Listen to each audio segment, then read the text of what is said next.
effects of the Nithyananda Spurana program. Flowering of eternal bliss. Of these 7 layers, how when we are leaving the body, leaving from one layer to other layer to other layer to other layer, what happens?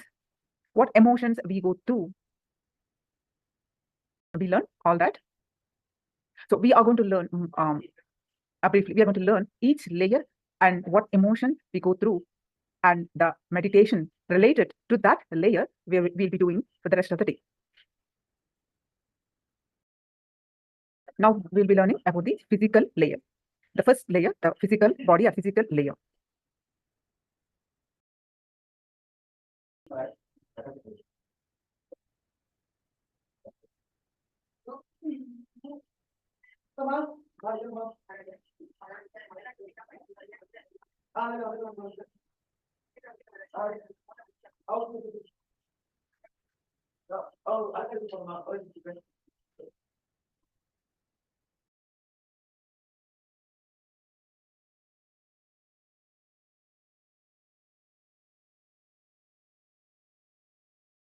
As the name suggests, the physical body is in this body that we can touch and feel.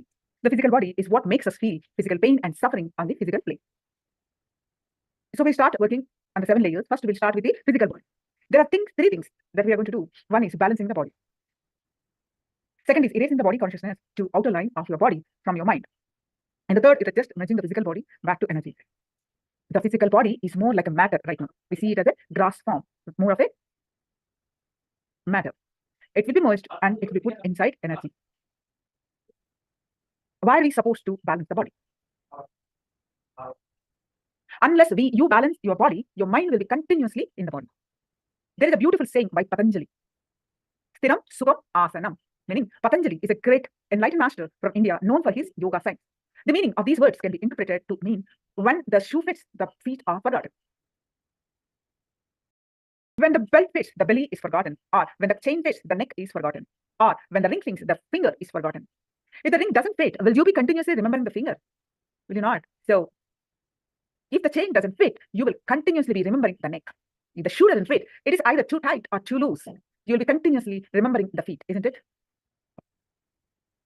What is the scale to see whether it fits or not?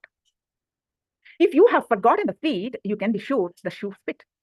If you have forgotten the belly, you can be sure the belt fits. If you have forgotten the neck, you can be sure the chain fits. If you've forgotten the finger, you can be sure the ring fits. So when you can forget the body, only then can you be sure the body is comfortable. So whenever your body is not comfortable, you can never forget about it.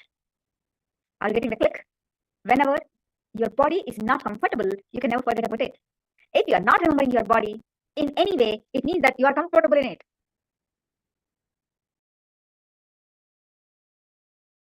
So if you have forgotten about your body, you can understand that you are healthy. If you don't remember your head, it means that your head is without any discomfort. If you have a headache, can you forget your head?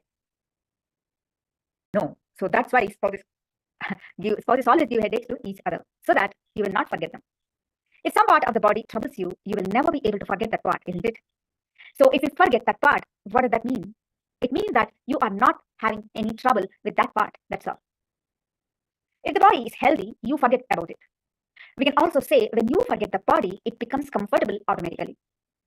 So get ready for this forgetting the body. Make the body balanced, comfortable. If you are getting very balanced, you will be able to forget the body and you will be able to enter into the next session. First thing, you need to balance your body in order to forget about it. If the body is balanced, you will forget it. Now we'll learn a small technique to balance the body. Just think of your mala. A red sandalwood chain, the Rudraksha mala, that's your wearing. At the center of gravity line of your body. If this line is straight, then it means the mala is in the rest position. If the mala is held to the side, then it is not resting. If I leave it, it will come back to the restful position. So this down position, this mala is totally resting and comfortable. In the same way, your center of gravity line should fall in a straight line.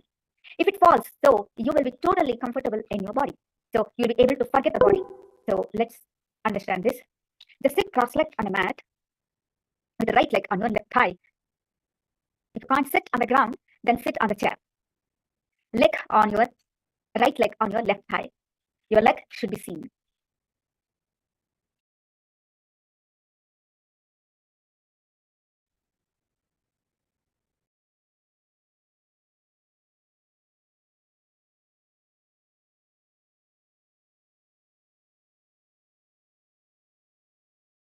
It's good to sit often In the balanced posture at home or in office or car or anywhere. So your whole body will be balanced. Until the age of 7, your body has its own built-in mechanism to balance itself.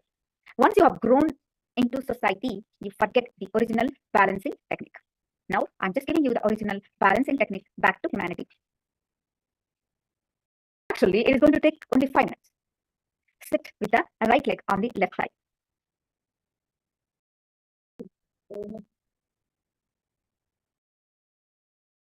now.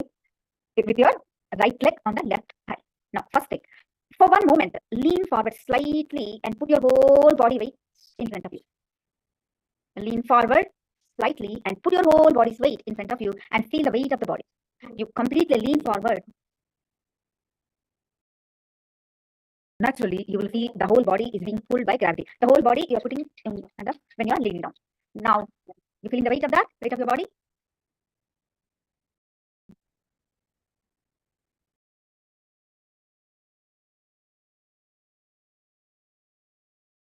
now slowly, Inch by inch, you raise yourself and make your body straight. Slowly, inch by inch, raise yourself and make your body straight. At one point, you will feel weightless. While you're getting up, inch by inch, at one point, you will feel weightless. You see, when your body leaning forward, you will feel the weight, the heaviness of your body being pulled by the ground.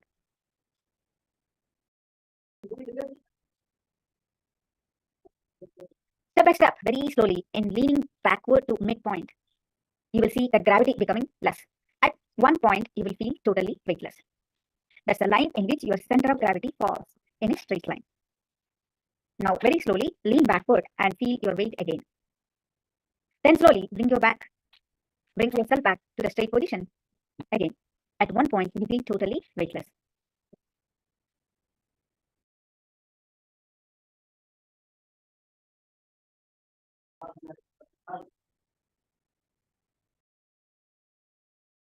let's start this meditation. I gave you the instructions. You just lean forward completely in the front from your base of the spine and feel the weight of the body.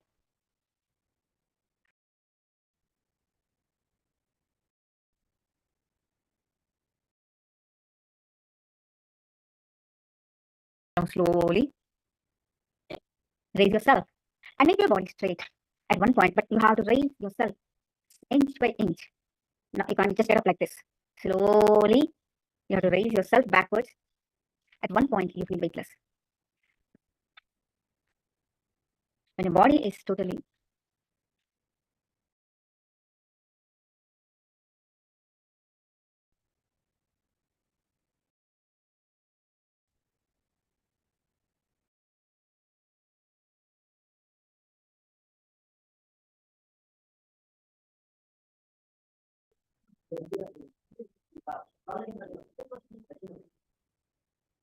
now slowly, step by step, very slowly, leaning backwards to midpoint, you will see the gravity becomes less. At one point, you feel weightless.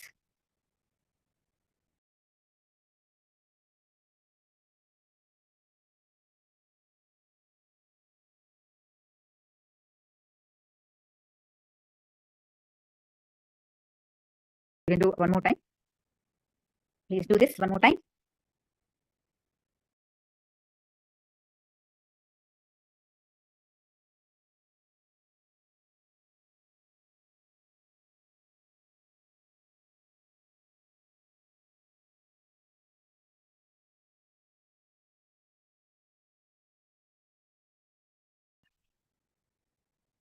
Now, only one thing should be understood. The center of gravity should be in the straight line and you should feel weightless at that point. Now let's move on to the next meditation.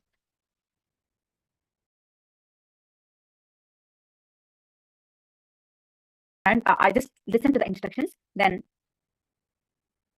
you can start the meditation. Stand with 1.5 feet. Just stand a little bit space between the your legs and your eyes, and tie in the eye band. But now you first listen to the instructions before you do this.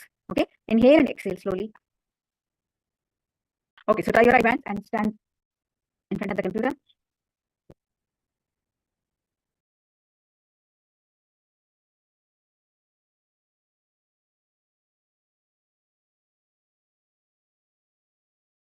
Inhale and exhale slowly and deeply. Inhale and exhale as slowly as possible and as deeply as possible.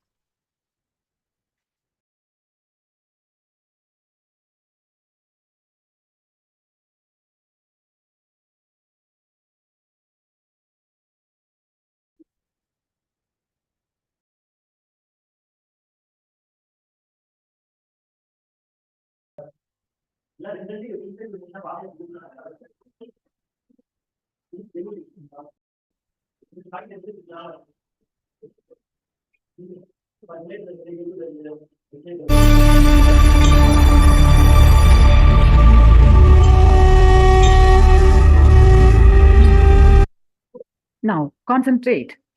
So in whole body, we're going from bottom to top,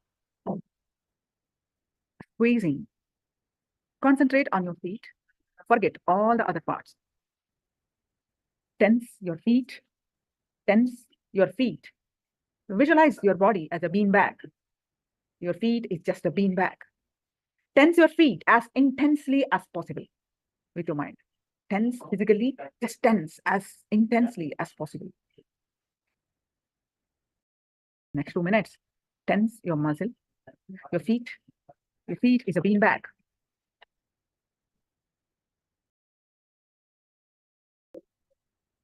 Squeeze it.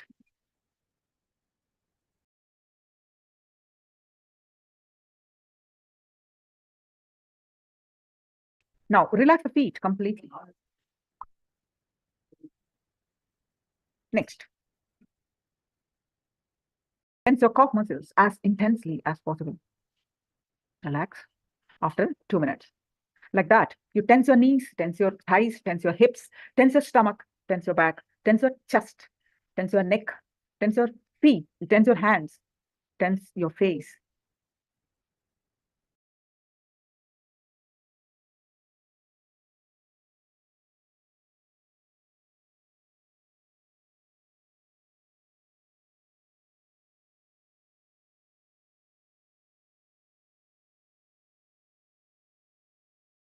Step by step, every body part.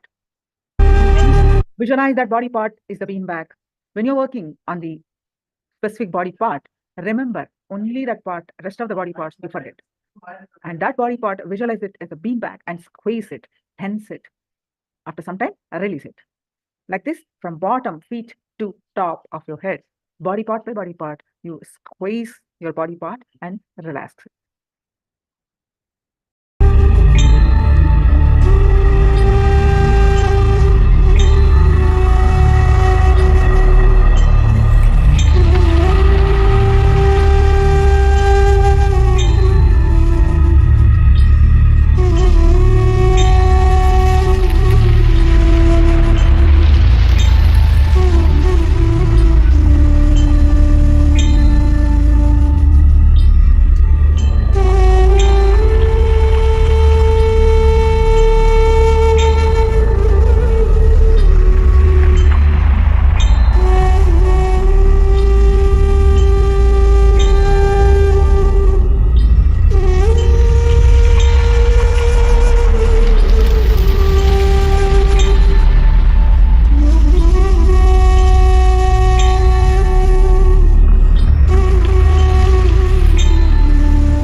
are.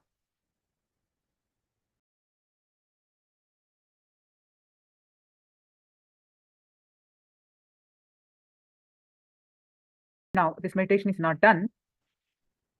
Now, second part of this meditation, you are going to again go back from bottom to top, body part by body part, visualizing that body part is inhaling and exhaling like the nose.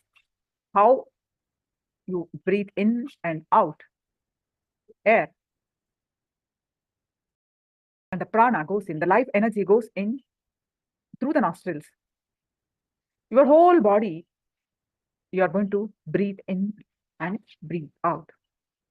So how you move from bottom to top, feet, calf muscles, knees, thighs, stomach, back, chest, back, neck, face, hands, how you went the whole body.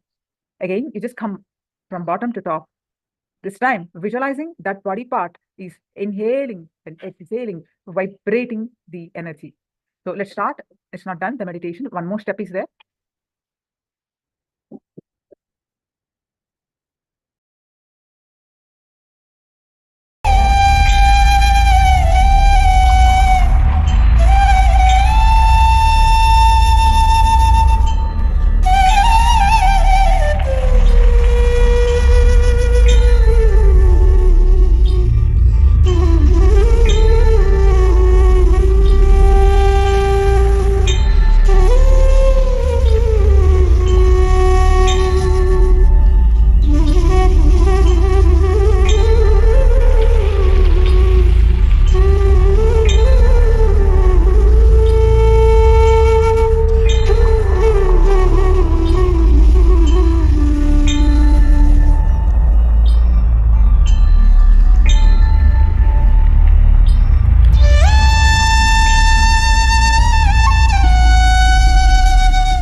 Yes, relax.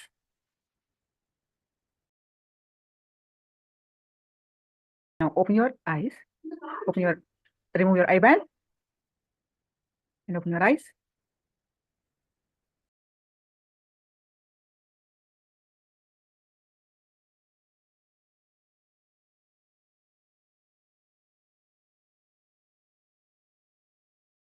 You can share your experience of this meditation quickly in the chat. before we're moving on to the power manifestation, today we are going to manifest the power of distant vision. Please post your power manifestation, your meditation experience in the chat.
Yes, now let's start manifesting.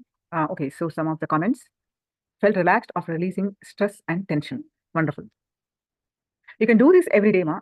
There is no specific time. If you do this before you sleep, that's called yoga nidra. You'll fall asleep so deeply. It's a powerful way to release your tension in the body.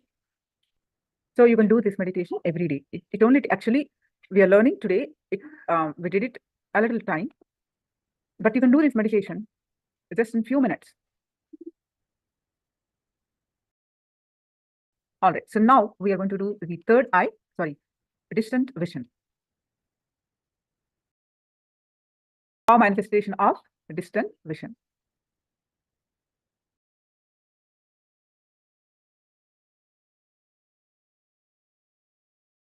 So now post your powerful cognitions from Living Enlightenment book.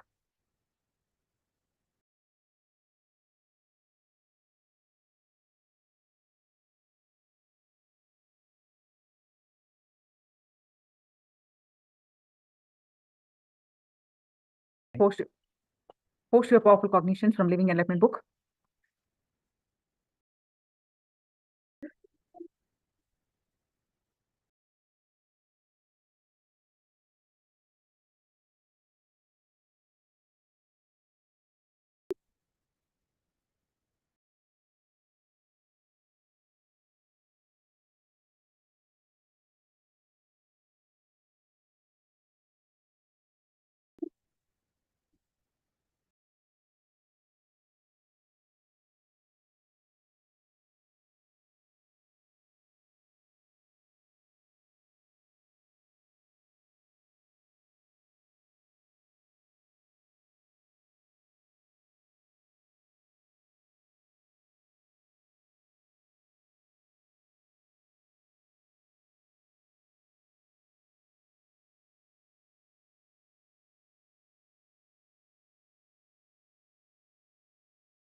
Now please sit straight with your head and back straight line.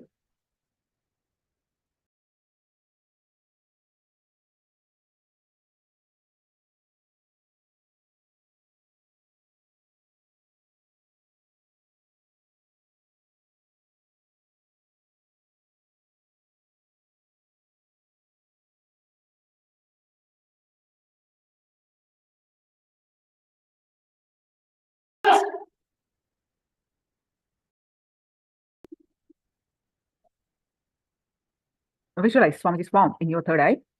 Any thoughts that are coming, just unclutch. Bring your attention back to your third eye again and again.